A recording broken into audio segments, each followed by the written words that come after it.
How's it going, guys? Super, super, super excited to be talking about my top 32 finish with the one and only Red Yellow Sabo, a deck that, as far as I know, this is the highest finish for the deck. I think there was one guy who got top 64 in regionals previously. So 32nd place is likely the new highest finish for the deck. So I'm super, super, super happy with the results. The entire VOD is up on Twitch and YouTube if you guys want to watch any specific matches. But I just thought to make a quick video to talk about the actual deck list and walk you guys through some of my thoughts around it. I might do some other videos with other creators who, asked to just talk about the deck and the win because it is a very different deck than most that typically top these events. And so, yeah, I'm super happy. I had some really favorable matchups. I had some really lucky moments. I think I played better than I usually do. And I think I had some really awesome opponents. And it was just such a great time. And so fortunate that I managed to squeak in with the 8-2 win and get exactly 32nd place. I think the best I could have done was like in top 16, and the worst I could have done is like 51st place. So I'm glad we got 32, we got the invite. I feel really, really good about that. Anyways, let's dive right into the list. First card we got here is a bit of a weird one. 2 of the starter deck Nami that lets you reallocate Rested Dawn. This leader ability requires 1 Dawn under the leader. It also requires the character that you're putting back in life to be 7k or higher. And so your Dawn is very tight. And I think being able to use your ability early and being able to get that just like 1 extra Dawn under is sometimes super, super valuable. Obviously, this card is useless against Moria. It's useless against Lucci. Pretty useless against a red purple law, but in matches like black yellow Luffy, Uta, Whitebeard, red purple Luffy, Enel, Katakuri, you can get a lot of value out of this one extra Dawn a turn, and it could be like make or break on whether or not you can use leader ability or not in any given turn. So it's really, really, really good. It's a nice 2 of. I don't think you need more than that. Worst case scenario, it's a 1k counter, which I think you'll see a couple cards in the deck are like worst case scenario, they're a 1k counter, which is exactly kind of what you want. The next is 2 of the Bartholomew Kuma. If you prefer, you can kind of replace this with the Robin. We don't actually run the Revolutionary Army Searcher, but the whole point of this card is to KO a character, typically a Rebecca. But the kind of added benefit here is that you can KO a 2,000 power or less, so you can actually get like Gordons and erase maxes. So if you're playing against a greedy red purple law who's like, oh, this guy has no removal, I'm just going to play 2 Gordons early, you can actually punish that really hard, which is nice. You can also kill the Kumas before they get any value. You could do a lot of cool stuff with this, and it pairs really nicely with the next card, Koala, which gives you a minus 3,000 because Sabo is Revolutionary Army. And so you can actually get rid of a 5k with a 4 Dawn combo here. So it's really nice. I didn't do it at all. I rarely do it, but sometimes it's worthwhile. Like if they have a Sanji blocker and you don't have a way to get around that, you can spend the 4 Dawn, kill the blocker, and then move on. Worst case scenario, this is a 2k. This can come off trigger as well. So like if you're really desperate just for a second attack, you can do like 8k here, 9k on leader if you get it off life. If you get it off life, you can like maybe kill a Rebecca when they didn't expect it. So all in all, I think this card kind of works a little better than Robin, the 1-drop Robin, especially since I'm not like running a Straw Hat Searcher or anything like that. The next 2k we have here is 4 of our Hioris. So I think you'll kind of see that we run a lot of triggers in this deck, and so this is just a way to kind of set those up. I don't always set it up. The best setup, and this is a bit of a spoiler, but the best setup that I did with this all day is when I put a 0 cost event as my last life. So I didn't put it as my last life. I only had 1 life left, and I used this to put a 0 cost event there, and that completely threw off my opponent's like final game push. It won me the game. But you can use this to like put like triggers in your life and kind of change things around. It's really, really good. I think another interesting moment I had was I put like a rush character into life. I actually on that turn, and then I actually swapped it with a trigger character and swung with a rush character a second time. So there's like a lot of cool interactions you can do with Hiori. I wouldn't overplay it because at the end of the day, you want 2Ks in your hand. But if you're kind of thinking through what your opponent's going to do next and like how many attacks you need and how much you need to use your leader ability, like it can come in really handy to kind of prepare those turns in advance.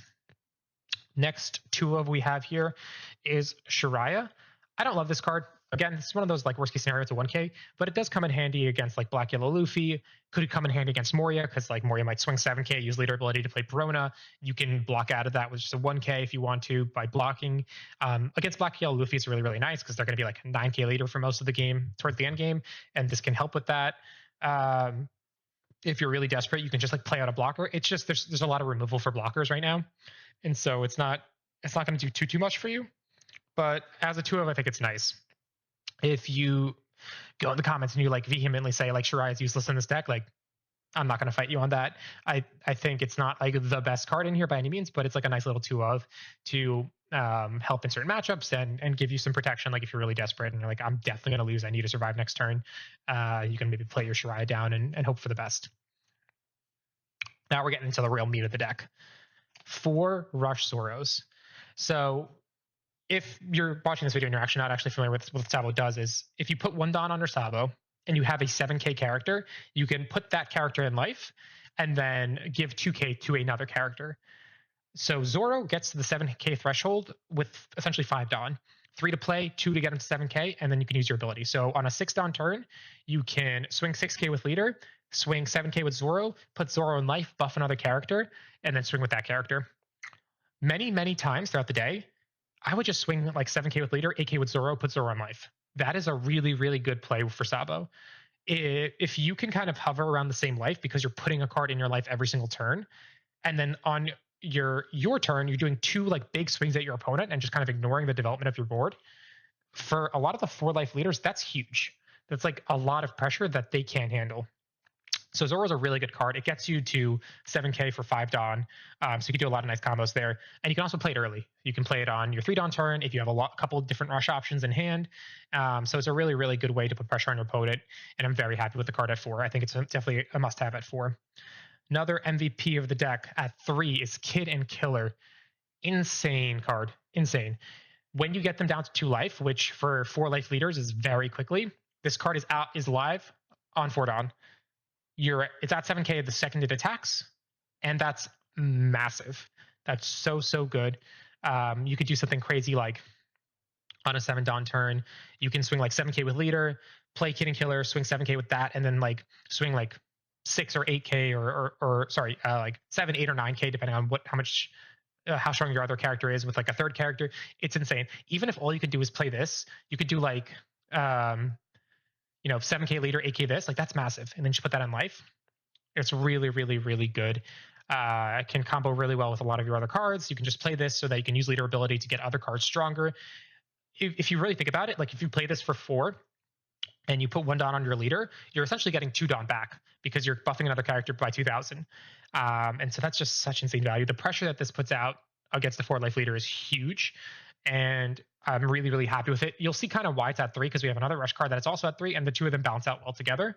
But a big challenge this deck has is bricks. There's a lot of bricks. I think there's 15 or 16 total, and so you can't really afford to run this at 4 without taking out some of the others, or else you're just going to lose to someone who swings 5k every turn at you with like 4 characters. But yeah, very, very happy with this card at 4, or rather 3. Next card at 4 is Karasu.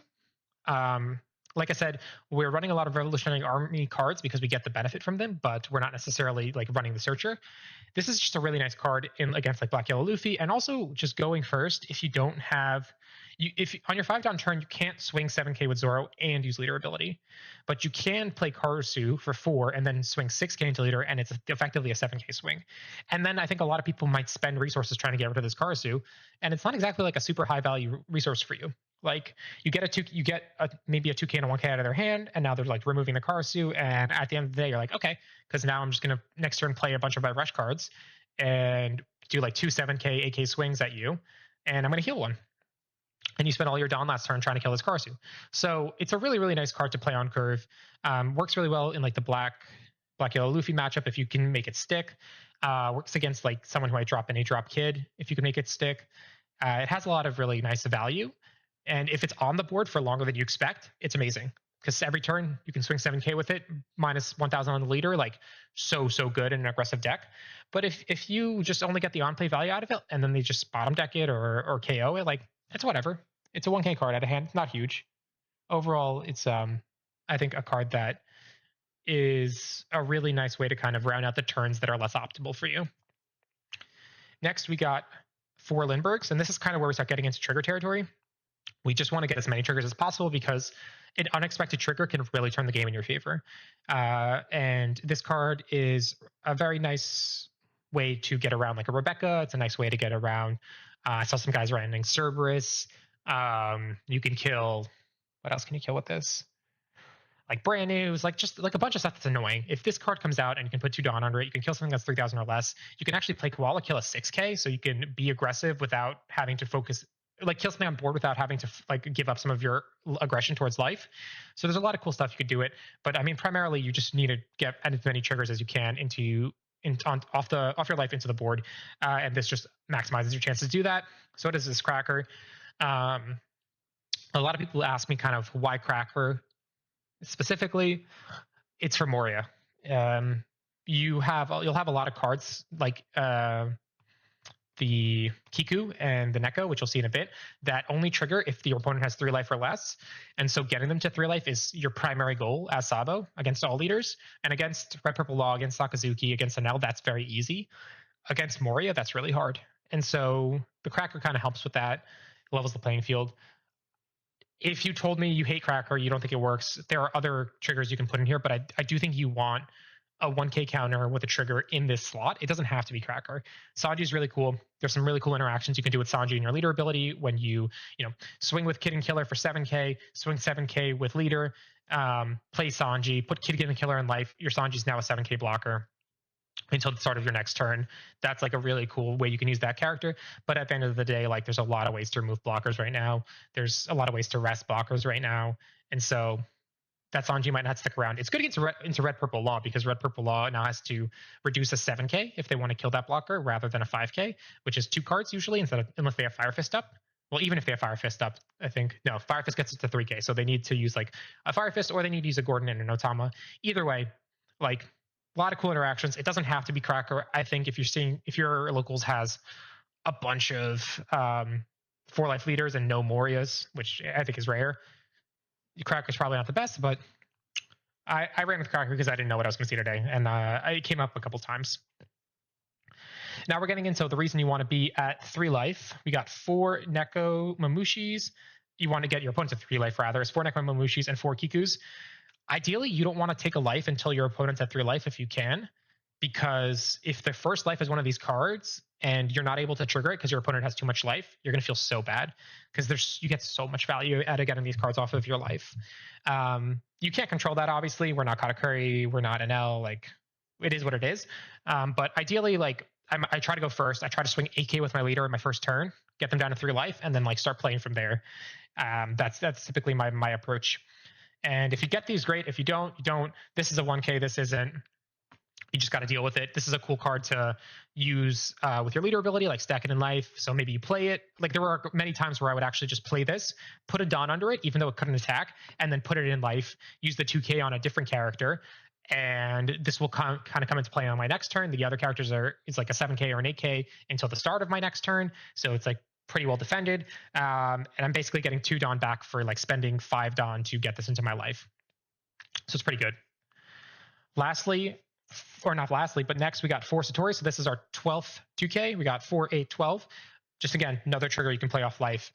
Sometimes literally the game comes down to, did you get a body off of your last life or did you not? And if that body's a Satori, like sometimes that's all you need. So yeah, it's a really good card. You have a lot of bricks. So far we're at 4, 7, 11 bricks. Yeah, 11 bricks. And right, I have 3 more in hand. So you really got to be conscious of how you're using your 2Ks. You can't go ham with your Hioris and Koalas and Satoris because you have a limited amount of 2Ks and a lot of cards that have no counter. And so you really just want to be a little bit mindful of how you're triggering things. I think that's a big skill that this deck requires, like knowing when to trigger and when not to. And one of my 2 losses, I chose not to trigger because I wanted to keep the counter in hand, and that was a mistake. Had I triggered that card, I could have won that match, so it would have been 9-1 potentially instead of 8-2. The MVP of the whole tournament, Rush Luffy. He's at 3. I know I said he's the MVP. That doesn't mean I want him at 4. I think 3 is perfect. 3 Kid Killers, 3 Rush Luffys is like really, really good. I saw him every game. I sometimes saw 2 of him. And I think I won every single game with a Rush Luffy swing. It was insane. Such a good card. Like, you can go for game with this. You can, on like a 7 Dawn turn, you can swing 6k with leader, 7k with this, and then put it in life, and then do it again the next turn. It's just such a good card. You can sometimes, like if you have 2, you can leave it on board, like put something else in life, like a Kiku, make this an 8k, leave it on board. They have to deal with it because they can't leave it on board, so they're spending like the resources making sure this dies, and then you have another one in hand. It's so good. This won me like every single match I played today. Best card in the deck. I think 3 is enough. I saw him every time. I was never like, fuck, I really wish I needed Rush Luffy. There was one game where I top decked him, second I need him. In that game, I probably wish I had more so that it wasn't that close. But I got him. We got there. So, I'm happy with 3. If you kind of test and think you need 4, that's fine. But I would just watch your ratio of bricks to counter because you don't have that much counter power, and you're discarding cards a lot because of Cracker and Lindbergh and Story. So you got to be a little careful with that. And also, like, Perona is going to make you discard cards a lot, so just be mindful of that when you're building this deck for yourself. And lastly, 2 0-cost events to round out some of that no counter power. Just kind of help deal with the bricks in hand if your hand is like 2 Zoros and 2 Kid and Killers, which I've seen before. It's really, really nice, kind of clutch. Like I mentioned, one turn I had 1 life. I put the Hiori to put this in my last life, and then I used leader ability, so I had 2. They tried to go for game.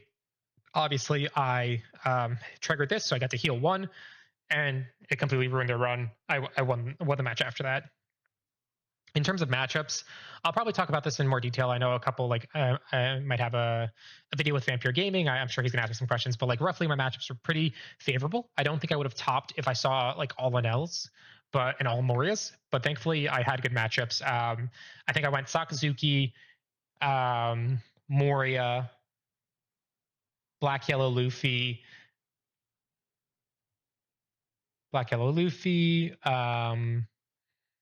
I think Green Yellow Yamato, Red Purple Law. So 2 Red Purple Laws. Like I think it was Red Purple Law, Green Yellow Yamato, another Red Purple Law after that, which brings us to our round 6.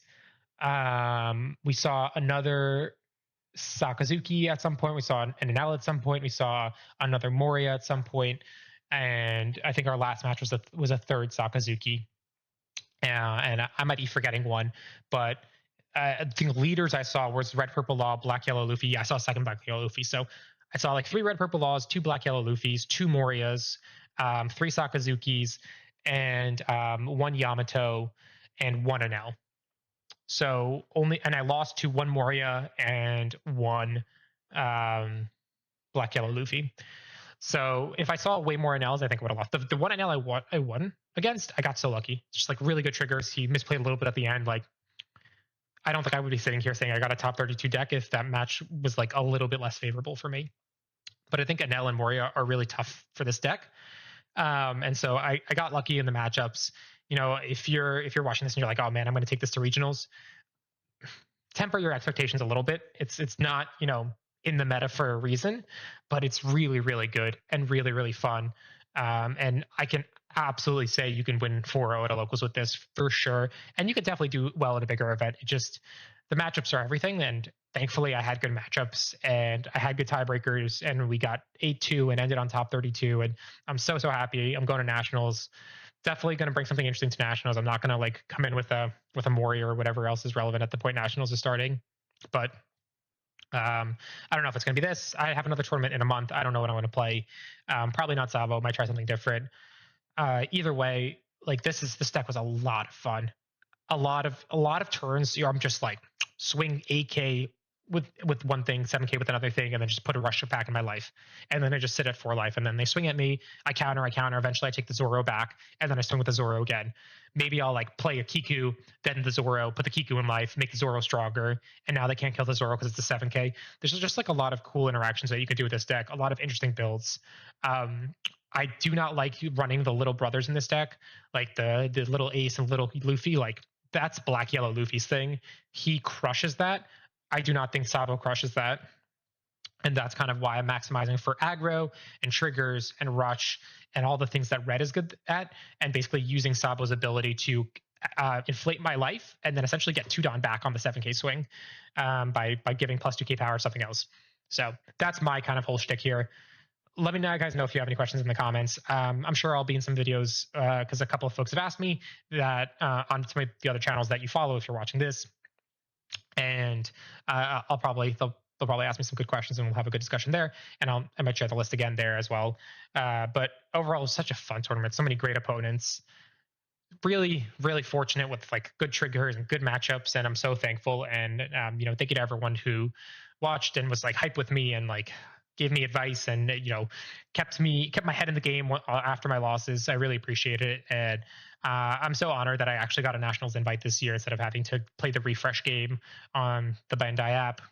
I did not think I ever would, and next goal is to try to get a serial card. We didn't get there today. I don't know if we'll get there next time, but hopefully one day before nationals at least, I can see myself in a top 8 situation, and maybe one day we go all the way. But overall, like I'm just I had a great day. This is a really fun deck. This came like I looked at a couple lists that went like top 64. I think one, and they were completely different. They used the little brothers. So really, this is kind of like my baby from my heart. Like just kind of cooked whatever I could with this. Did a lot of testing like in the last week and just rolled the dice and prayed, and thankfully it worked out. And I'm so happy, like just thrilled. Anyways, that's all I wanted to say. Just wanted to give the list for anyone who couldn't see it. Thanks again, and hopefully you're available to kind of support me on the next one, and hopefully I don't let you guys down and can do another good finish. Have a good one, guys.